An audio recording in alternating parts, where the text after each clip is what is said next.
Hello students, welcome back to scholar जिला। आज के वीडियो में हम एक नया टॉपिक सीखने वाले हैं ब्रांच अकाउंटिंग का, जिसका नाम है goods sent at invoice price. पिछले 4 वीडियोस में हमने इंट्रोडक्शन देखे थे और उसके बाद 3 प्रैक्टिकल प्रॉब्लम देखे थे goods sent at cost price का। वो वीडियोस अगर आप लोगों ने नहीं देखा है तो आप लोग से रिक्वेस्ट है कि वो वीडियो जरूर देख लें, क्योंकि बेस स्ट्रांग करके आप लोग आगे इजी आपको लगेगा।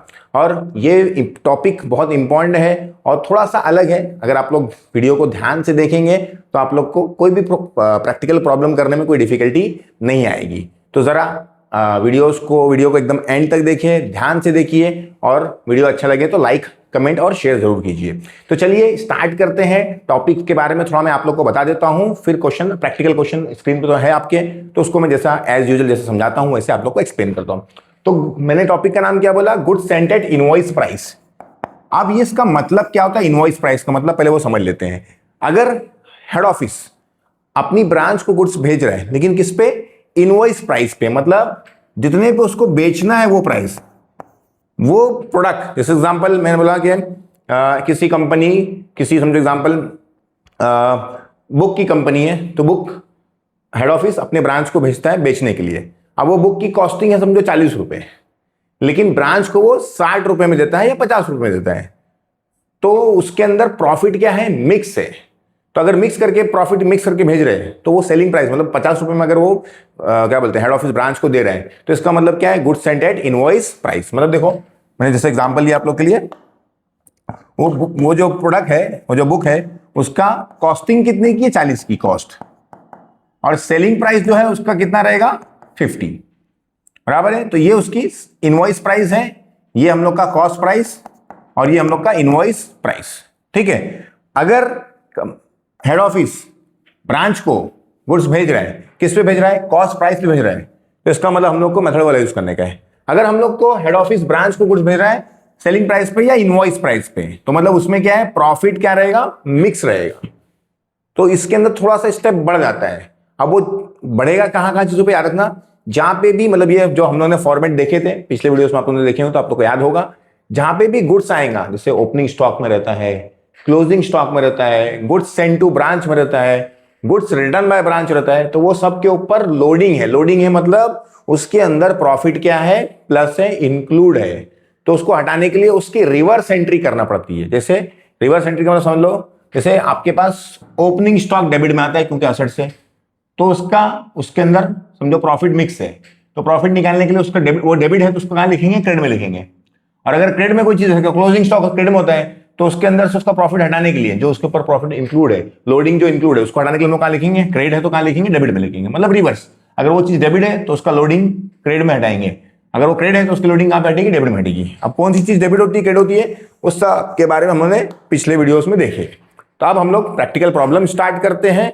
अब एक रीजन सवाल उठता है कि कंपनी ऐसा करती क्यों है कि जो गुड्स है इनवॉइस प्राइस पे भेजती है। कभी कभी हेड ऑफिस नहीं चाहता है कि ब्रांच को बताए कि वो प्रोडक्ट कितने का है, मतलब कितने में बनता है, उसकी कॉस्टिंग कितनी है। तो उस केस में जो कंपनीज होती है, जो हेड ऑफिस रहता है, वो अपनी ब्रांच को नहीं चाहता है कि भाई किसी को मालूम पड़े कि हम लोग उसको कितने में बनाया है या कितने में खरीदते हैं। ब्रांच को खाली बेचने से मतलब रखे। तो इस केस में कंपनियां क्या करती हैं? अपने ब्रांच को कॉस्ट प्राइस बताती नहीं है, सेलिंग प्राइस पे गुड्स भेजती है। ठीक है। ये, और आप लोग बोलेंगे सर ये अकाउंटिंग तो मालूम पड़ेगा, ये अकाउंटिंग हेड ऑफिस ही कर रहा है, ब्रांच नहीं कर रहा है। ठीक है ना। तो इसलिए वो लोग इसको सॉल्व करने के बाद फिर एक्चुअल प्रॉफिट पता करने के लिए ये पूरा मेथड सॉल्व करते हैं। ठीक है। क्वेश्चन का तरीका, फॉर्मेट एकदम सेम है, ऐसा कोई खास चीज नहीं है कि बहुत कुछ अलग करने का है या कुछ हम लोग को डिफिकल्ट चीजें करने का है। आप देखो क्या लिखा हुआ है, क्वेश्चन पढ़ लेते हम लोग। X limited has a branch at Nashik. एक कंपनी है जिसका नाम है एक्स लिमिटेड, उसकी ब्रांच कहां पे है? नासिक में। Which goods are invoiced at cost plus 25%। जितना भी कॉस्ट रहता है उसका कितना परसेंट प्रॉफिट लगाते हैं वो लोग? 25% एक्स्ट्रा करते हैं। ठीक है ना। अभी ध्यान में रखना, किसके ऊपर? कॉस्ट। जैसे मैंने आप लोगों को बताया 40, उसके ऊपर 25% और फिर उसका मतलब इनवॉइस प्राइस रहेगा। ठीक है ना। अब आगे आते हैं हम लोग। आगे दिया हुआ स्टॉक, फर्स्ट चैन का दिया हुआ है, तो इसका मतलब ये ओपनिंग स्टॉक होंगे साल के एंड 23 दिया हुआ है, बराबर ना। तो मतलब ये 31 दिसंबर क्या बोलते 2023 एंडिंग रहेगा, तो 1 जनवरी 2023 क्या रहेगा? स्टार्टिंग रहेगा। तो ये ओपनिंग स्टॉक है तो कहां पे आएगा? डेबिट में आएगा। डेटर्स है, ओपनिंग है, डेबिट में आएगा। पेटी कैश ओपनिंग है तो कहां पे आएगा? डेबिट में आएगा। बराबर है। गुड्स सेंड टू ब्रांच, मैंने आप लोग को बताया था ब्रांच को मिलेगा तो कहाँ लिखेंगे आप लोग, डेबिट में लिखेंगे, तो यहाँ पे आ जाएगा डेबिट में, लेकिन यहाँ पे क्या लिखा है देखो, कॉस्ट पे, तो खाली वहां पे ध्यान देना, छोटा सा एडजस्टमेंट है, इसलिए आप लोग थोड़ा समझना पड़ेगा उसको।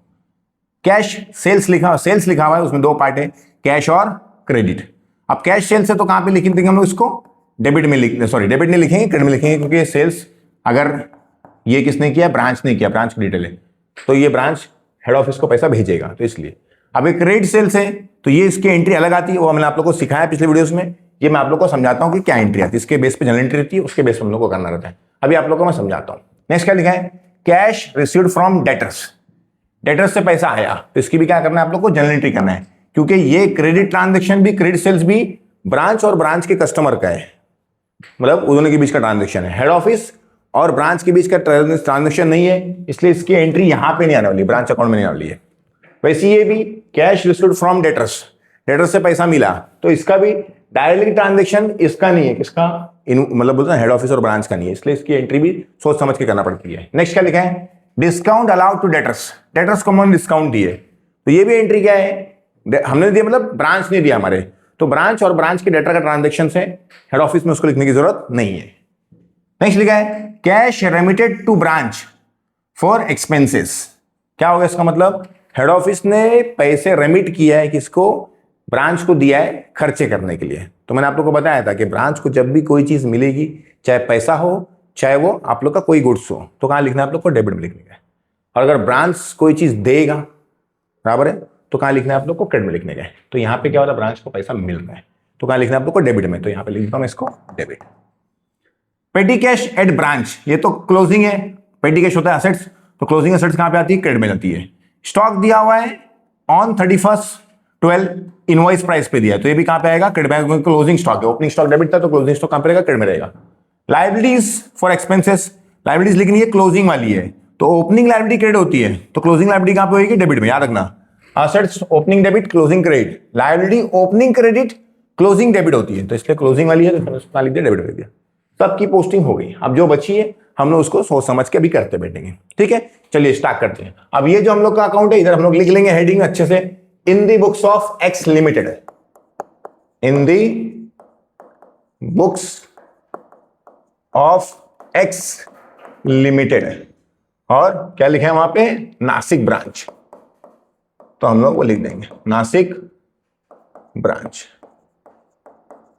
ठीक है। और इसको क्या बना लेंगे हम लोग, एक ब्रांच डेटर्स अकाउंट, ठीक है। ये ब्रांच के डेटर्स अकाउंट हम लोग बना रहे हैं, ये कौन बनाएगा, ब्रांच बनाता है उसके डेटर लोग के लिए, ठीक है। तो ये हम लोग को क्वेश्चन करना है। चलिए अब स्टार्ट करते हैं। ये लिखा है स्टॉक, तो ये हो जाएगा हम लोग का to opening assets brought down, क्या क्या है, स्टॉक है, स्टॉक के बाद है आप लोग का डेटर्स, उसके बाद है आपका पेटी कैश, स्टॉक का था आप लोग का 30,000, डेटर्स का है 20,000,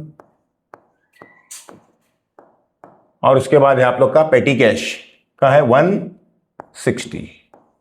ये हो गया आप लोग की पोस्टिंग। अब याद रखना कि डेटर्स आप लोग ने अकाउंट बनाए भी है, तो डेटर्स में भी लिखना पड़ेगा आप लोग को इसका 20,000।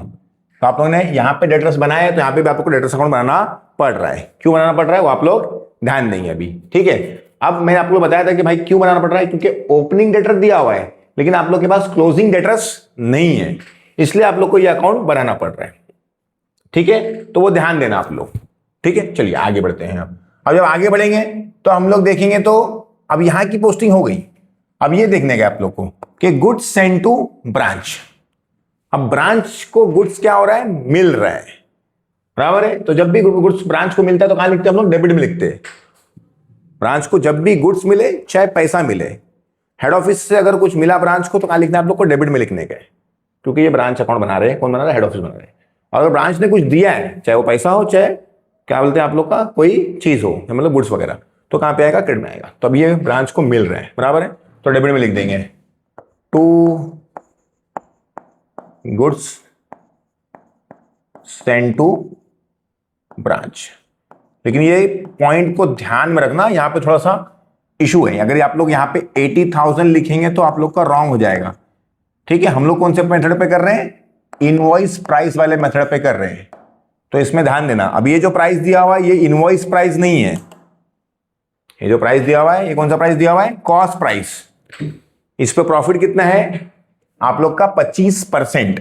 तो अगर आप लोग निकालेंगे तो 80,000 का आप लोग को कितना निकालना है? 25% निकालना है। अब आप लोग के पास कैलकुलेटर है तो कोई टेंशन नहीं है, आप लोग 25% दबाएंगे तो डायरेक्टली आप लोग को मिल जाएगा कितना है उसमें। मैं अभी ओरली कर ले रहा हूं। 25 8 होता है 200, तो ये हो गया आप लोग का 20,000। मतलब इसके अंदर क्या करना है आप लोग को? गुड्स का प्राइस प्लस करना है, सॉरी मतलब जो प्रॉफिट है वो क्या करना है? प्लस करना है। तो ये कितने का? मतलब 1 लाख। और यहां पे ब्रैकेट में मेंशन करना है आप लोग को, हाँ, एट इनवॉइस प्राइस। कितना आ गया आप लोग का? 1 लाख। क्योंकि जो मेथड है goods sent at invoice price वाला है, क्वेश्चन में दिया हुआ है कि जो प्रॉफिट है वो कॉस्ट प्लस 25% है। ठीक है, जो गुड्स भेजा गया है। चलिए अभी आप लोग का हो गया। अब नेक्स्ट आप लोग देखेंगे तो सेल्स की एंट्री है।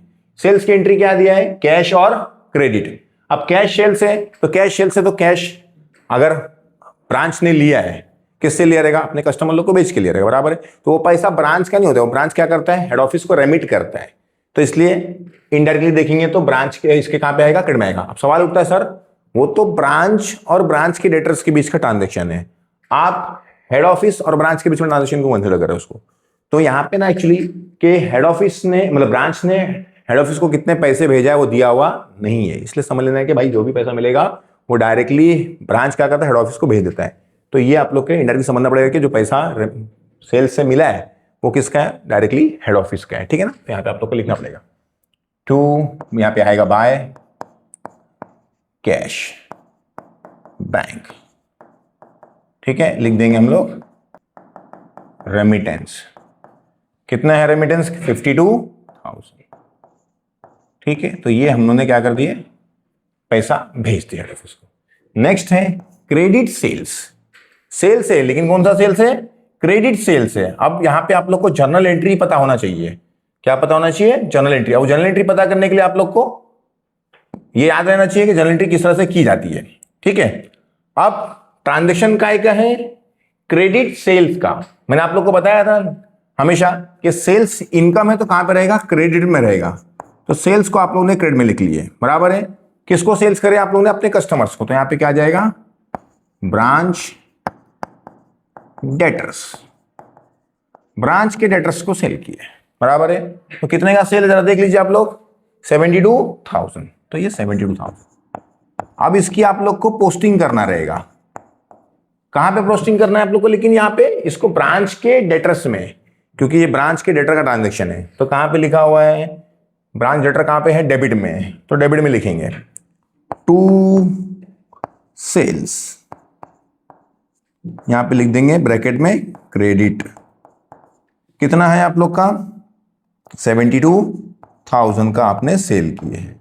किसको किए हैं? अपने कस्टमर्स लोग को ब्रांच ने किया है।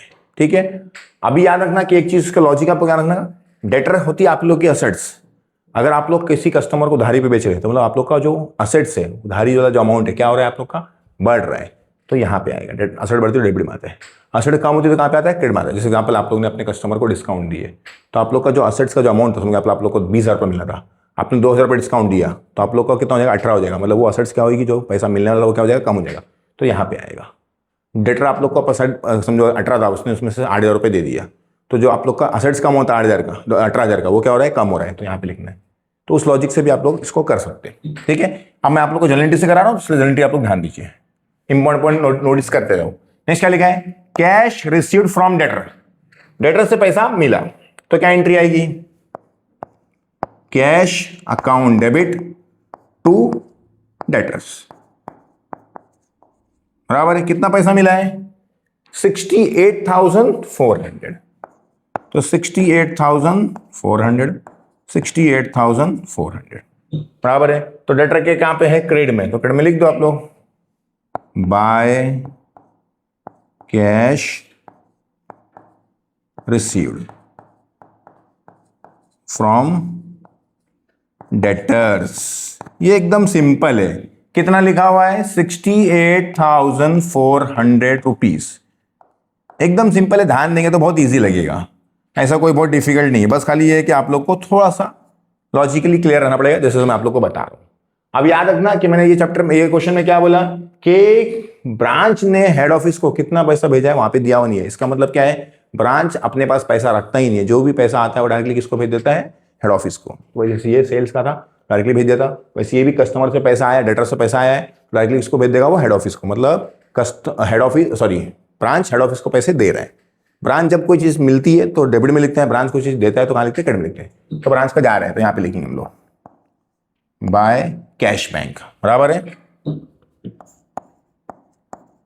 आप चाहिए तो तुम इसके हेडिंग में भी लिख सकते हैं, ठीक है ना। यहाँ पे कैश सेल्स लिख लो, कैश सेल्स, और यहाँ पे लिख लेंगे आप लोग ब्रैकेट में कैश रिसीव्ड फ्रॉम डेटर्स। कितना आया है? 68,400। अगर ऐसा होता था कि ब्रांच ने हेड ऑफिस को कितने पैसे दिया क्वेश्चन में दिया होता तो हम लोग इसकी एंट्री और कैश सेल्स की एंट्री यहां नहीं करते थे। याद रखना, कैश अकाउंट बनता है वहां पे होता है, जैसे पिछले क्वेश्चन में किया हमने। इसलिए बोल रहा हूं कि सारे वीडियोस देखो तो आप लोग को ईजी लगेगा और उसको फॉलो भी करो। चलिए अब आगे आते हैं। नेक्स्ट लिखा है डिस्काउंट अलाउड टू डेटर्स। आप लोगों ने आपके डेटर्स को डिस्काउंट दिए, तो डेटर का आप लोग का जो अमाउंट है, डेटर आपकी असर होती है, वो अमाउंट क्या हो जाएगा? आप लोग का कम हो जाएगा। तो असर कम हो जाएगा, लिखते क्रेडिट में लिखते। तो यहाँ पे लिख दो बाय डिस्काउंट अलाउड। कितने का डिस्काउंट है? 1,600। इसकी जर्नल एंट्री भी होती है। डिस्काउंट अगर है तो क्या है? आप लोग के लिए लॉस है, तो डिस्काउंट अलाउड अकाउंट डेबिट। और डेटर आप लोग का काम हो रहा है, एसेट काम हो रहा है, तो कहां लिखते हैं? उसको क्रेडिट में लिखते हैं। तो आपने लिख दिया डेटर्स 1,600, 1,600। इसलिए डेटर्स जो बनाए आपने ब्रांच डेटर्स, वो कहां पे लिखे? आपने क्रेडिट में लिखे, और क्या लिखे? Discount allowed. ठीक है, तो उस तरह से हम लोग को समझना है। चलिए आगे आते हैं। Cash remitted to branch for expenses, बराबर है cash remitted to branch for expense. आप लोग बोलो कंफ्यूज आते हैं। कैश रेमिटेड टू ब्रांच मतलब ब्रांच को कैश दिया गया एक्सपेंसेस के लिए, मतलब ब्रांच को क्या हो रहा है? मिल रहा है। मैंने आप लोग को बताया था, ब्रांच को पैसा मिले चाहे गुड्स मिले, वो कहां पे लिखते हैं? आप लोग डेबिट में लिखते हैं।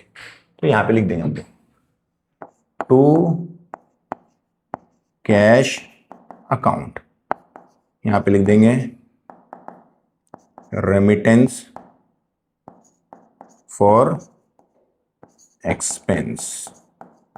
कितना पैसा मिला है उसको? ब्रांच को 16,000 रुपीज एक्सपेंस करने के लिए हेड ऑफिस ने भेजा है। चलिए नेक्स्ट आते हैं। पेटी कैश एट ब्रांच। पेटी कैश एट ब्रांच मतलब ये क्लोजिंग दिया, क्योंकि डेट एंड दिया हुआ, तो असेट असेट पेटी कैश असेट कहां पे लिखते हैं आप लोग? क्रेडिट में लिखते हैं। तो यहां पे लिख देंगे हम लोग बाय क्लोजिंग असेट्स, यहां पे कैरिड डाउन, क्लोजिंग है तो कैरिड डाउन लिखते हैं हम लोग। कितना है अमाउंट? बोलिए काय का है? पेटी कैश का। तो यहां पे लिख देंगे हम लोग पेटी कैश। कितना अमाउंट है पेटी कैश का? 180 रुपीज। नेक्स्ट है आप लोग का स्टॉक, तो यहां पे लिख देंगे आप लोग स्टॉक। कितना है?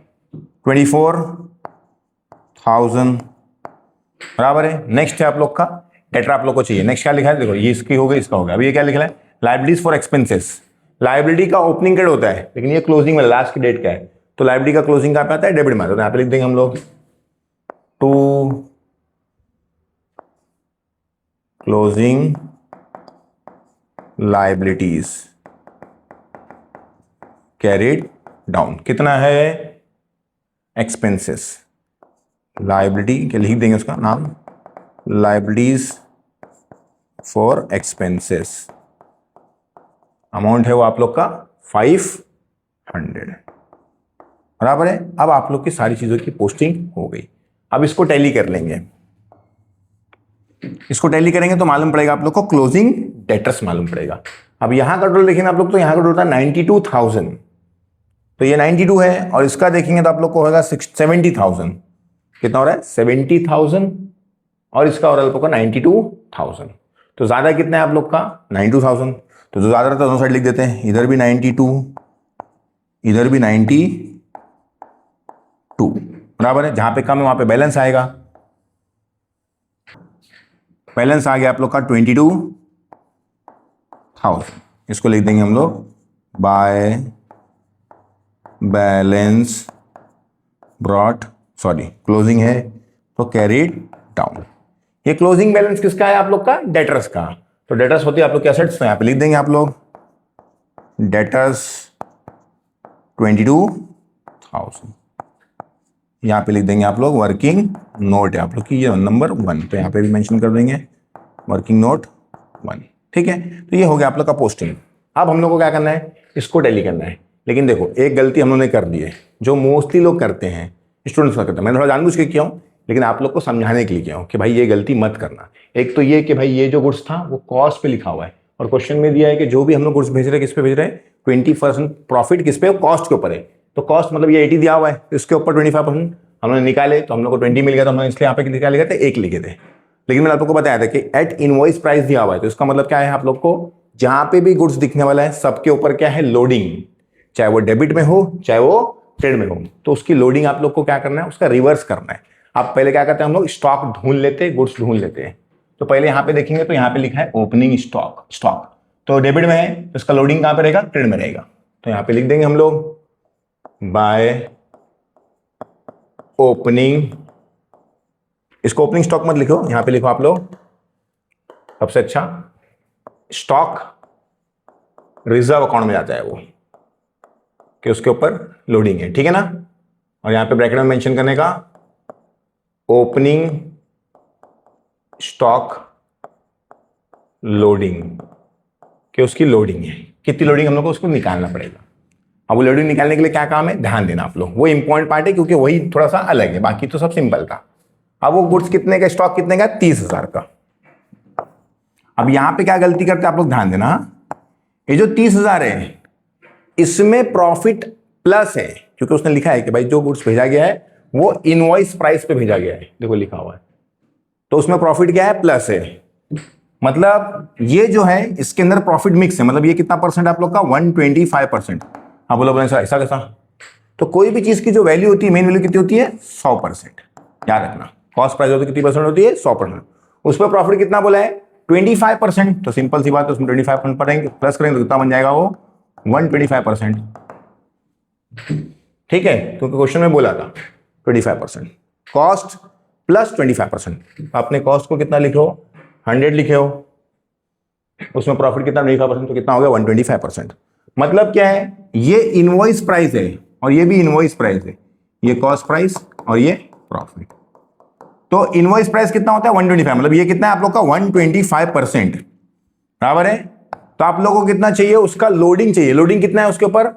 25%। बराबर है। यहां पे x कितना लोडिंग हम लोग को निकालना है, तो cross multiplication 30,000 multiply by 25 divide by 125। इस तरह से आप लोग को निकालना। आप लोग के पास कैलकुलेटर है, कैलकुलेटर से दबाओ तो फटाफट आ जाएगा। मैं करके दिखाता हूं आप लोग को। 25 1 जा 25, 5 जा 5 1 जा 5 6 जा, तो ये आ गया आप लोग का 6,000। इतना करने की जरूरत नहीं है, आप लोग के पास कैलकुलेटर, कैलकुलेटर से दबाओ तो फटाक से आ जाएगा। तो कितना लोडिंग आ गया? 6,000। मतलब वो जो उसमें 30,000 है उसमें 6,000 क्या है? प्रॉफिट मिक्स है। ठीक है, तो यहां पे मैं लिख दूंगा 6,000। कैसे आया? तो उसको मेंशन करने के लिए हम लोग क्या करेंगे? 30,000 मल्टीप्लाई बाय 25 डिवाइड बाय 125, ऐसा उसको मेंशन कर देंगे। ठीक है, तब यहां का ये स्टॉक हो गया। जहां जहां स्टॉक दिया वहां पे करना है। यहां पे स्टॉक और गुड्स ध्यान रखना। तो यहां पे क्या है? गुड्स किस पे लिखा था? इनवॉइस प्राइस पे। बराबर है। तो यहां पे लिख लेता हूं मैं, जहां जगह वहां लिख सकते हैं, या तो आप लोग वैसे लिख सकते हैं। यहां पे लिख देंगे बाय, क्या था ये? स्टॉक रिजर्व अकाउंट बनाने का। कौन सा अकाउंट बनाने का? Stock reserve. जहां पे भी लोडिंग है उसके ऊपर कौन सा अकाउंट बनाने का? Stock reserve. और ब्रैकेट में मेंशन करने का कि भाई वो काय का है?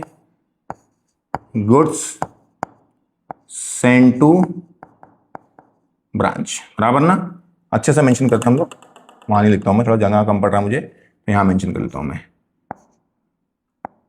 गुड्स सेंड टू ब्रांच, उसकी क्या है वो? लोडिंग। अब इसका कैलकुलेशन करने की जरूरत नहीं है क्योंकि हम लोग ने पहले निकाल चुके थे। कितना आया था? 20,000। अभी सब लोग बोलेंगे सर ये तो आपने अलग कर दिए। अलग क्यों कर दिए?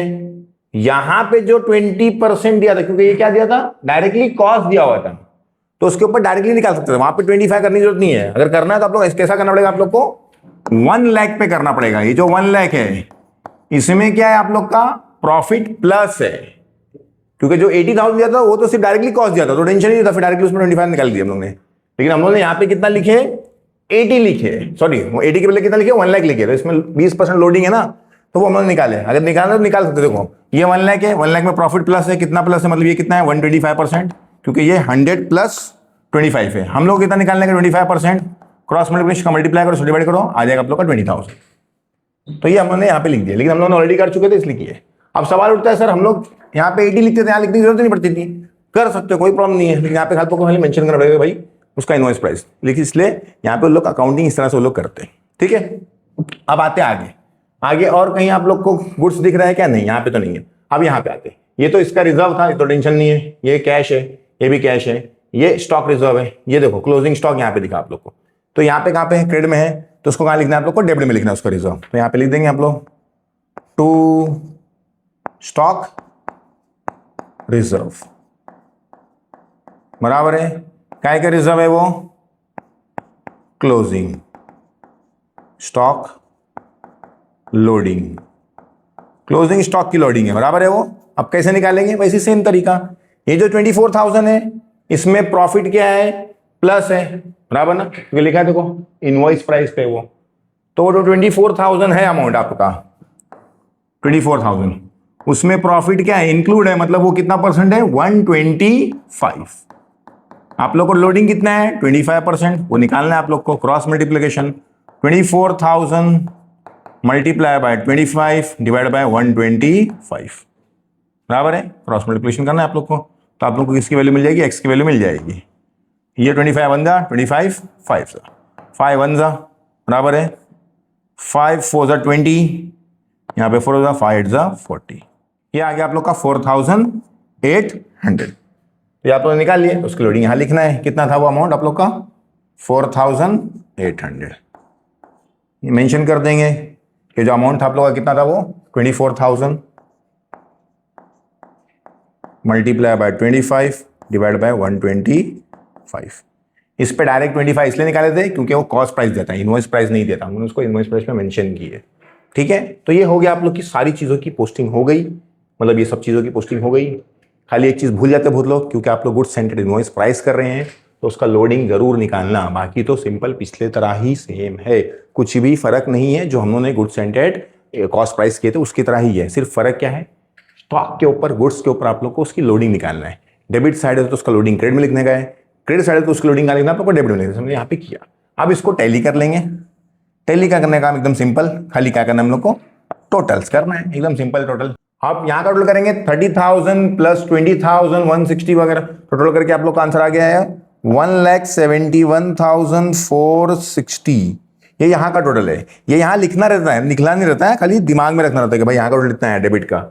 और क्रेडिट का करेंगे तो हम लोग यहाँ पे टोटल आप लोग का करेंगे तो 6,000 प्लस 52,000 प्लस, तो करते बैठेंगे तो आप लोग का टोटल आ जाएगा 1,92,580, बराबर है। लिखना नहीं है, मैं खाली लिखने के लिए आपको समझाने के लिए लिख रहा हूँ, तो नहीं तो आप लोग मान पड़ा ये उठा के लिखेंगे यहाँ पे, या तो हम लोग पेंसिल लिख से बाद में उठा सकते हैं। तो अब ज़्यादा कितना है, रूल क्या है तो लिखने का कि ज़्यादा जो है वो लिख देना है, तो यहाँ पे भी लिख दिया 1,92,580, यहाँ पे भी लिख दिया उन्होंने 1,92,580। अब सिंपल सी बात है, यहाँ का टोटल ज़्यादा था क्योंकि दोनों सेम है और ये दोनों में डिफरेंस है, तो डिफरेंस आया तो इसमें से इसको क्या कर लेंगे, माइनस कर लेंगे। जब इसको माइनस करेंगे आप लोग तो आप लोग का आंसर आ रहा है 21,120। ये जो आ गया आप लोग का, इसको आप लोग लिख लेंगे to general profit and loss account, और ब्रैकेट में मेंशन कर देंगे प्रॉफिट, क्योंकि आप लोग का वो साइड ज़्यादा है। मतलब क्या हो गया कि भाई हम लोग को नासिक ब्रांच से क्या हो रहा है, फायदा हो रहा है। कितना फायदा हो रहा है, 21,120 रुपीज का साल भर में फायदा हुआ है। तो इस तरह से हम लोग अकाउंटिंग करते हैं। अभी जो क्वेश्चन था इसमें कुछ इंपॉर्टेंट पॉइंट है, वो मैं आप लोग को क्विक रिकैप कर देता हूं ताकि आप लोग याद रखें और उसको नोट डाउन करके रखें। क्या इंपॉर्टेंट पॉइंट था, पहले तो ये था कि भाई ये जो मेथड है goods centred invoice price, goods centred cost की तरह एकदम सेम है, फॉर्मेट में कोई डिफरेंस नहीं है। सिर्फ एक छोटा सा डिफरेंस ये है कि जहां पे भी आपको गुड्स दिखेगा उसका आप लोग को रिवर्स साइड लिखना है। जैसे आप लोग को यहाँ पे स्टॉक या गुड्स स्टॉक दिखा तो उसका लोडिंग रहेगा उसके ऊपर, क्योंकि उसमें प्रॉफिट प्लस रहेगा। तो यहाँ पे डेबिट दिखा है तो कहाँ लिखना है आप लोग को? क्रेडिट में लिखने का है। अगर यहाँ दिख रहा है तो क्रेडिट है तो कहाँ लिखेंगे आप लोग? डेबिट में लिखेंगे। जैसे ओपनिंग स्टॉक था तो मैंने यहाँ पे उसका लिखा, गुड्स सेंड टू ब्रांच था तो उसका यहाँ लिखा। अब और कुछ नहीं था यहाँ पे था हम लोग का क्या बोलते हैं आप लोग का क्लोजिंग स्टॉक था, क्लोजिंग स्टॉक का लिख दिया। कभी कर सके ब्रांच रिटर्न करता है तो यहाँ रहेगा तो उसका यहाँ पे आएगा। तो उस तरह से आप लोग उसका रिजर्व लिख देंगे। तो बस इतना ही काम है। एक्स्ट्रा ये क्वेश्चन और एक्स्ट्रा काम क्या था कि आप लोग को डेटर्स के अंदर क्लोजिंग डेटर निकालने का था, इसलिए आप लोगों ने डेटर अकाउंट बनाए। अब इसमें क्या आता है कि भाई हेड ऑफिस को कितना पैसा दिया है ब्रांच ने कितना पैसा दिया वो नहीं दिया होता। तो जो भी आप लोग का यहाँ पे ट्रांजेक्शन हो रहा था, कैश आप लोग को मिल रहा था, किसको? ब्रांच को मिल रहा था, वो डायरेक्टली क्या कर रहे थे हम लोग? क्या कंसिडर कर रहे थे कि भाई हेड ऑफिस को मिल जा रहा है, इसलिए वहां पे रेमिटेंस हमने ले ली। नॉर्मली ऐसा करते नहीं थे हम लोग, क्योंकि वहां पे हम लोग को हेड ऑफिस ब्रांच ने कितना पैसा हेड ऑफिस को रेमिट किया है वो दिया हुआ था, इसलिए यहाँ पे कंसिडरेशन लिया गया। तो बस इतना ही है, ध्यान देना आप लोग को। हाँ, एक चीज और ध्यान देना है कि भाई ये जो प्रॉफिट दिया है किसके ऊपर दिया है? कॉस्ट के ऊपर 25%। तो कॉस्ट जैसे भी ये इनवॉइस प्राइस था तो तुम लोग को क्या करना पड़ा? उसके अंदर प्लस 25 तो 125 तो हिसाब से सॉल्व करना पड़ा। ये कॉस्ट था तो डायरेक्टली 25% निकाला तो डायरेक्टली आ गया था, उसका लोडिंग हम लोग को मालूम पड़ेगा था। तो वो पॉइंट आप लोग ध्यान में रखना है। तो एकदम सिंपल सा टॉपिक था, मतलब सिंपल सा क्वेश्चन था। अगले वीडियो में थोड़ा सा एडवांस लेवल का क्वेश्चन देखेंगे। वीडियो देखने के लिए आप लोग का बहुत बहुत शुक्रिया। मिलते हैं अगले वीडियो में। Till then keep learning, keep growing.